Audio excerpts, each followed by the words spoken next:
गेल्या 3 वर्षांपासूनच्या सततच्या दुष्काळामुळे आधीच मेटाकुटीला आलेल्या डाळिंब उत्पादक शेतकरी तेलकट डाग आणि मर रोगाच्या प्रादुर्भावामुळे संकटात आलेत। अशावेळी हताश न होता सोलापूर जिल्ह्यातल्या सांगोला तालुक्यातील लक्ष्मीनगर इथल्या संतोष नरळे यांनी नैसर्गिक पद्धतीचा अवलंब करून डाळिंबाचं उत्पादन यशस्वी केलंय। नैसर्गिक तंत्राने घेतलेल्या डाळिंब पिकापासून त्यांना पहिल्याच बहरात 9 टन उत्पादन हाती आलंय। त्यांच्या व्यवस्थापनासाठी जेमतेम 15,000 रुपये खर्च आलाय। तर डाळिंबापासून किमान 3 ते 3.5 लाखांचा नफा हाती आलाय। आज आपण नरळेंच्या नैसर्गिक तंत्राच्या डाळिंब पिकाची पाहणी करण्यासाठी सोलापूर जिल्ह्यात जाणार आहोत। परंपरागत दुष्काळी तालुका म्हणून सांगोल्याची महाराष्ट्राला ओळख आहे। परंतु दुष्काळाची ही जुनी ओळख पुसून आता डाळिंबाचा तालुका म्हणून सांगोल्यातील शेतकऱ्यांनी राज्यात नव्हे तर देशात आपली नवीन ओळख आणि आर्थिक पत निर्माण केली आहे। गेल्या 3 वर्षांपासून मात्र निसर्गाचं चक्र बदललंय। यावर्षी तालुक्यात 55 मिलीमीटर पेक्षाही कमी पावसाची नोंद झाली आहे। त्यामुळे पिण्याच्या पाण्याचा प्रश्न गंभीर झालाय। सध्या हवामान बदलाचा फटका डाळिंब शेतीला बसू लागलाय। तेल्या आणि मर या रोगांमुळे हजारो हेक्टरवरील डाळिंब बाग उद्ध्वस्त झाल्या आहेत। त्यामुळे शेतकऱ्यांवर मोठं संकट ओढावलंय। अशा परिस्थितीत संतोष नरळे यांनी नैसर्गिक शेतीचे अभ्यासक सुभाष पाळेकर यांचं 0 बजेट नैसर्गिक शेतीचं शिबिर पुणे इथे केलं आणि तिथंच त्यांना नवा मार्ग सापडला। मी पाळेकर सरांचं पुणे इथे झालेलं शिबिर 0 बजेट शिबिर अटेंड केलं आणि तेव्हापासून माझ्या शेतीचं तंत्रज्ञान मी बदलून टाकलं। कारण पहिली मी रासायनिक शेती करत होतो, त्याच्यामध्ये उत्पादन खर्च लागणीचा खर्च जो जास्त होत होता आणि त्या मानाने उत्पादन मला मिळत नव्हतं आणि उत्पादन खर्च वाढल्यामुळं मी या 0 बजेटकडे आलो। आणि दुसरी गोष्ट म्हणजे सांगोला तालुक्यामध्ये तेल्या रोगाचा प्रस्ताव जास्त असल्यामुळं या नैसर्गिक शेतीमध्ये तेल्या फार अटकवत राहतो, म्हणून मी याच्याकडे वळलो आणि कमी खर्चामध्ये चांगलं उत्पादन येणं 0 बजेटमध्ये उत्पादन चांगलं मिळण्याचं हे तंत्रज्ञान एकदम फायदेशीर शेतकऱ्यांसाठी आहे।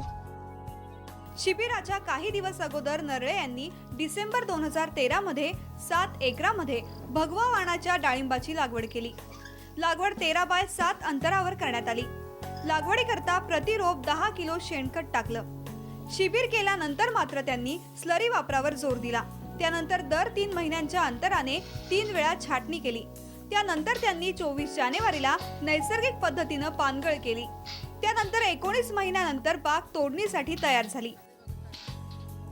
लागण आपली 13 बाय 7 वर आहे आणि याचं संपूर्ण मी काष्ट आच्छादन केलेलं आहे।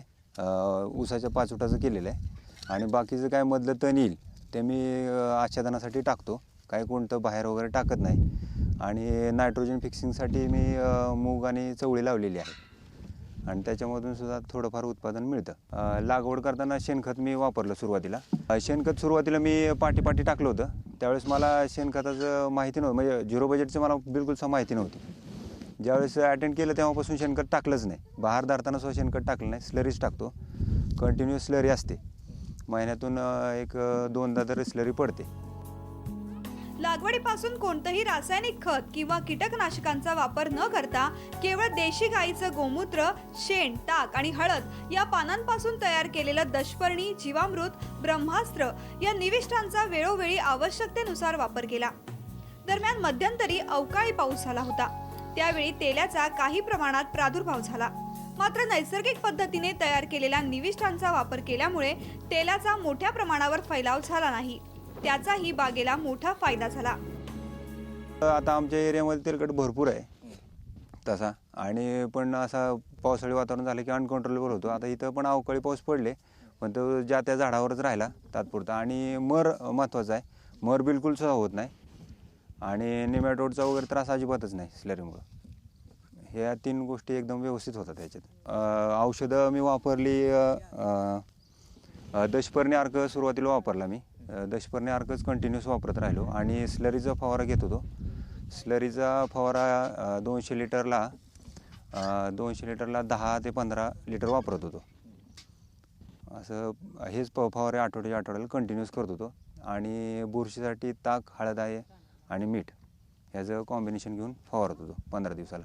दशपर्णी अर्क 45 दिवस ठेवावा लागतो. 10 पानांचा अर्क असतो तो. त्याच्यामध्ये तुमचं एरंड आहे, परत घनेरी आहे, परत पपईचा पाला आहे, रुईचा पाला आहे, धोत्र्याचा पाला आहे, परत कडुलिंबाचा पाला आहे, परत असे एक 10 प्रकार आहेत. आणि त्याच्यामध्ये हळद 1 किलो आणि लसूण पाव किलो, 1 किलो मिरची आणि आलं पाव किलो ह्याप्रमाणे वापरलं. आणि ते 45 दिवस सडल्यानंतर ते मग थ्रिप्ससाठी, आळीसाठी एक चांगलं आहे. ते आग्नेयास्त्र एक आहे, ते आळीसाठी वापरलं होतं. ते काय एकदाच फवारलं मी, परत काय मला प्रॉब्लेम झाला नाही. सुरुवातीपासून 7 एकर डाळिंब बागेमध्ये नैसर्गिक पद्धतीचा अवलंब केल्यामुळे उत्पादन खर्चात मोठी बचत झाली आहे. एकरासाठी काही लाखात होणारा खर्च फक्त 2 ते 3 हजार रुपयांवर आलाय. शिवाय पाण्याची मोठी बचत झाली आहे. त्यांच्याकडे 4.5 कोटी लिटर क्षमतेचं शेततळ आहे. गेल्या वर्षीच्या पावसाळ्यातील पाण्याने ते भरून घेतलंय. या वर्षी अजूनही पाऊस नाही, तरीही तळ्यातील संरक्षित पाण्याचा ठिबकाचा वापर करून डाळिंबाची बाग फुलवली आहे. पाण्याचं नियोजन माझं ड्रीप आहे. ड्रीपनेच वापरतो आणि पाणी मला शेततळ्याचं असतं आहे. मागच्या वर्षी मी कृषी खात्याकडून शेततळं मंजूर करून घेतलं आहे 34 बाय 34चं. पण ते मी मोठं केलेलं आहे. जवळजवळ 4.5 कोटी लिटरचं शेततळं आहे आणि सगळं संपूर्ण पाणी ड्रीपने असते आणि ड्रीप बुडापासून लांब ठेवतो. नरळे यांच्या बागेतील डाळिंबाची काढणी झाली आहे. पाऊस कमी असल्यानं त्यांना 8 ते 9 टन उत्पादन मिळालंय. त्यातच डाळिंबाचे दरही कमी झाले आहेत. सध्या डाळिंबाची विक्री सांगोला मार्केटमध्ये करण्यात येते. सरासरी किलोला 45 रुपये दर मिळाला आहे. दर कमी मिळाला असला तरी उत्पादन खर्चात किमान 60 ते 70% बचत झाली आहे. दर कमी मिळून देखील ऐन उन्हाळी हंगामातून डाळिंबाचं चांगलं उत्पन्न हाती मिळाल्यानं नरळे नैसर्गिक शेती पद्धतीवर समाधानी आहेत. खर्च जो आहे तो 15 ते 20 हजार रुपयाच्या आसपास आहे आणि तोही ह्याच्यामधला आहे. नैसर्गिक शेतीचे काय निविष्ठा लागतात त्याच्यामधला आहे आणि ते माझ्याकडे उपलब्ध नव्हतं सुरुवातीला. आता मी ते उपलब्ध करून घेतलेलं आहे. त्यामुळे आता इथून पुढं तर 0 बजेटमध्येच होईल आणि चांगला रिपोर्ट आहे. आणि कोणतंही रासायनिक खत वापरलेलं नाही, लिक्विड नाही, तरी साईज मला 250, 300 ग्रॅम, 200 ग्रॅम अशी मिळालेली आहे. 3000 झाडं आहेत माझी डाळिंबाची, परंतु ती पहिल्या वर्षी असल्यामुळे टनेज थोडंसं कमी आलं आहे मला. ॲव्हरेज आता माझ्या अंदाजे एक 9 टनापर्यंत 8 टनापर्यंत मिळेल. 7-8 तसं रेशो जर बघितलं तर नैसर्गिकच उत्तम आहे आणि विषमुक्त अन्न तयार होते.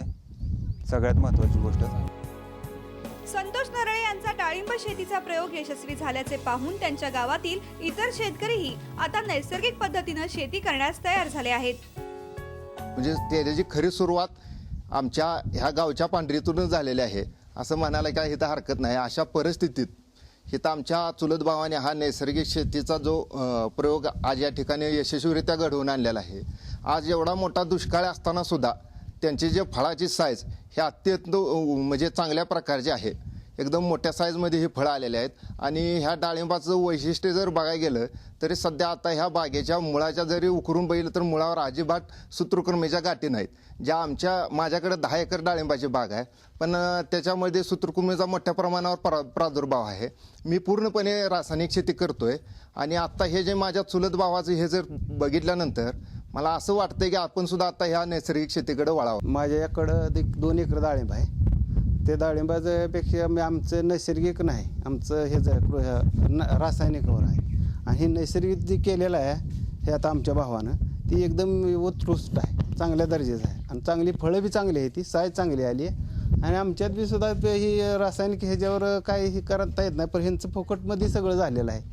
हे गाय ही खिलार गाय पाळल्यात ह्यांनी 2-3, परत ही दुसरं झाडाचा पाला ही करून ही सगळी ह्यांनी औषध तयार करते. दिवसेंदिवस हवामान बदलामुळे शेती संकटात सापडली. त्यातच रासायनिक खतं आणि कीटकनाशकांचा खर्च वाढतोय.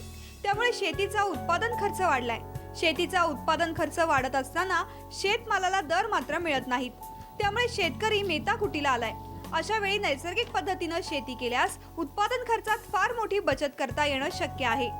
तसंच नैसर्गिक शेती पद्धत जमिनीची सुपीकता वाढवत असल्यानं शेतकऱ्यांना नैसर्गिक शेती करणं आवश्यक आहे.